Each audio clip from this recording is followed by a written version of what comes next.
Morning, it's Sunday the 28th of May. Welcome back to Alan's allotment. Just arrived up at the allotment, been down to the garden centre because I realised that some things were a bit of a failure this year. I.e. I didn't get any cucumbers, none of them germinated, it was old seed. So yeah, my leeks were a poor turnout, and I got some more flowers for the flower bed.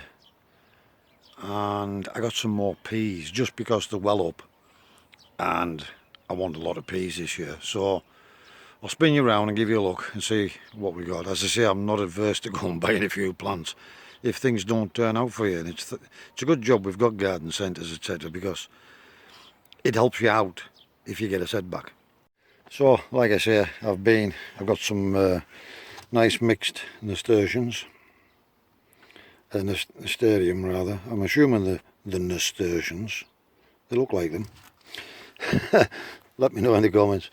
And then I got some pea Hurst green shaft. I've heard that these are pretty good, and they give nice big fat pods. So we'll put some of those in the tunnels as well. My leeks turned out to be an absolute failure. I only got a handful, and these are further on anyway. So I got some leeks. And then I got some cucumbers because we ended up with none. I got 4 cucumbers. And then I got some yellow courgette. One plant would probably have been enough, but I got 2 just in case we lose one.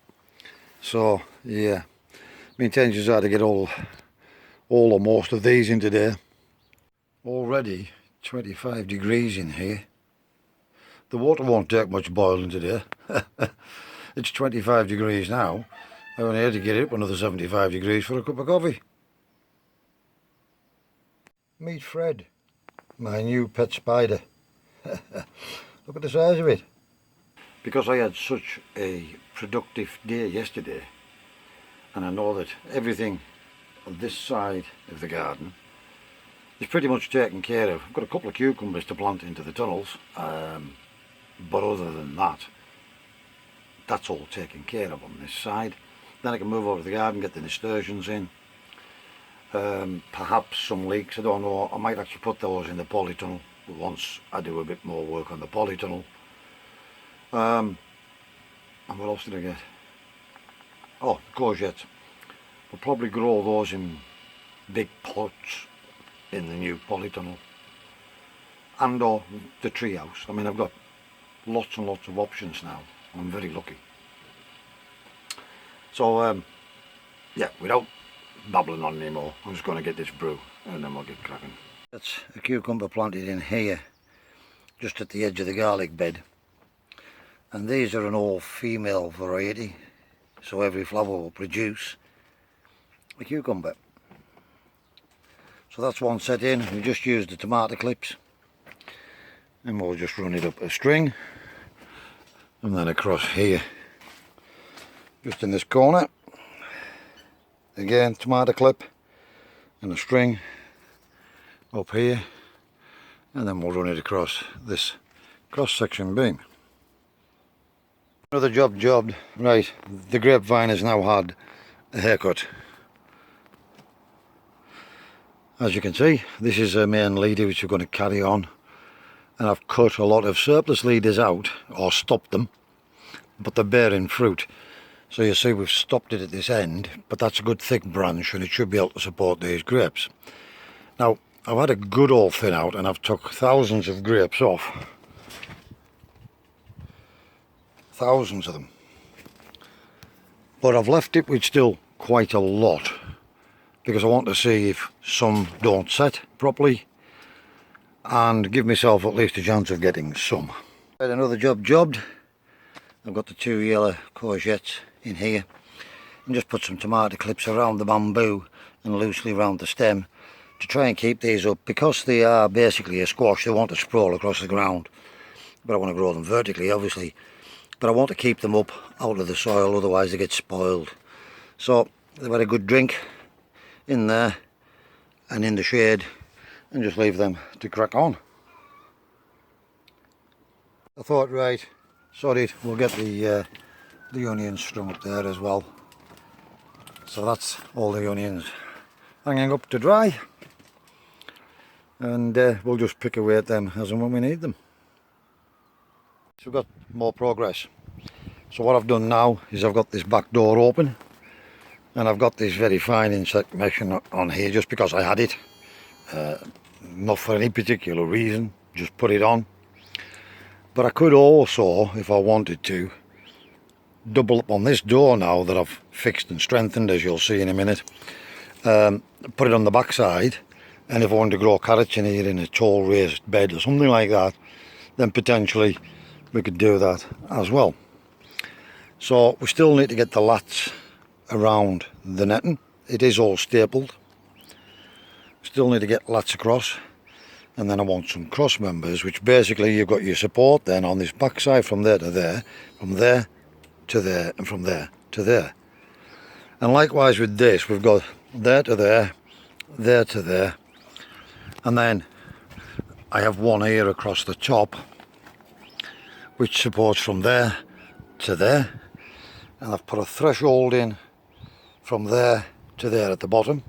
We've got a big strong board across the middle now, double thickness. I've made myself a little lock that I can lock myself in when I come in, so no flutterbys can come in. And if I wanted to put a padlock on I could, but I'll probably take this back off. And I've made another little one down here. It's just a wooden turn catch to keep the door shut from the outside. It's another productive day. We've got all the ventilation done now. This will just be left up until winter, and all the windows left open, and the door as well. This can be just zipped down in winter, and we'll make some shuttering for the other side. As you can see, everything's coming along nicely. Even though, as I say, I keep saying about the beds looking dry, if the plants look healthy, don't water them. They'll tell you when they want water. And now I've planted so these are purple broccoli, purple cauliflower. 1, 2, 3, 4, 5, 6, 7, 8 purple collie. These 4 are for my brother. Cockerel right on cue. And then just 4 of 1, 2, 3, 4 red cabbage, and transplanted the other 4 into big pots for my brother. And then in here I've planted peas, the Hearst green shaft along here. We've put this little bit of netting in and just tied it to the framing. And then I found these in the polytunnel, dying a death. And these are Meteor. These are the ones I sowed myself, and they completely dried out. I'm amazed they're still alive. So I thought, well, they've survived, so let's give them a chance. And I've planted those in there as well. I've got another one of the cucumbers in here on the end of the bed with the brassicas, which will go up here and that way. And this one here will go up here and along this one. So yeah,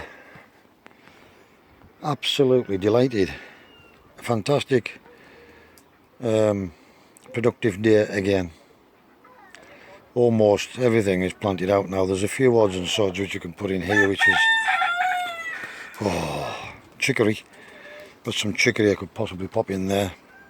But what I'm going to do as well, not today, but I'm going to narrow these paths. I'm going to scrape the wood chip back, and we're going to extend these beds with more compost, give us more growing space. Likewise with this one, we'll narrow it and bring this bed and reclaim the size. These ones are pretty much okay, but the wood chip will be taken from between these beds here, and we'll go right through with compost, fill the bed. We'll do exactly the same where we've got any spaces. We'll take the wood chip down, and I'm going to strangle that cockerel in a minute. It's not even mine.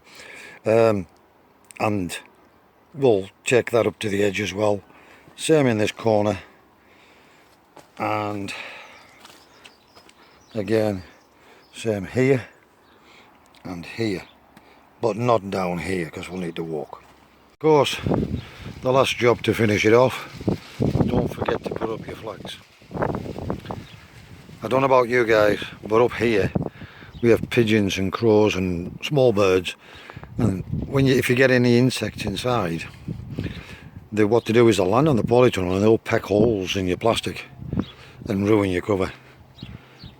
I've found this is the easiest way of keeping the birds off, and it works. And all I do is with battening down the doors, I extend full length. So I take these to 8 feet.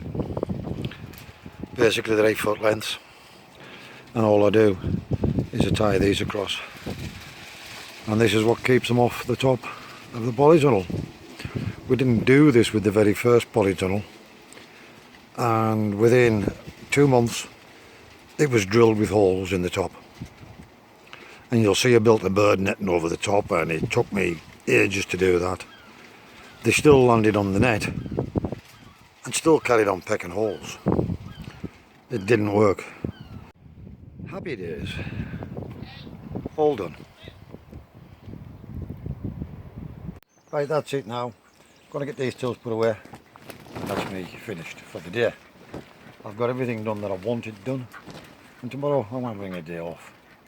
Just chilling and doing nothing. It's a bank holiday Monday. By the time you see this, we're pretty much caught up again. So, until I lag behind again. But yeah, happy days. Really, really pleased with this polytunnel. I just need a really hot day now, and Tony to be here with me. And then the final thing to do is to stretch the cover one last time and batten it down again. As always, wherever you are in the world, please stay safe, be practical, and keep yourselves out of harm's way. Thanks for all your likes, dislikes, comments, subscriptions, suggestions, donations. It really is appreciated. As always, stay safe, thanks for watching, and I'll see you again in the next video.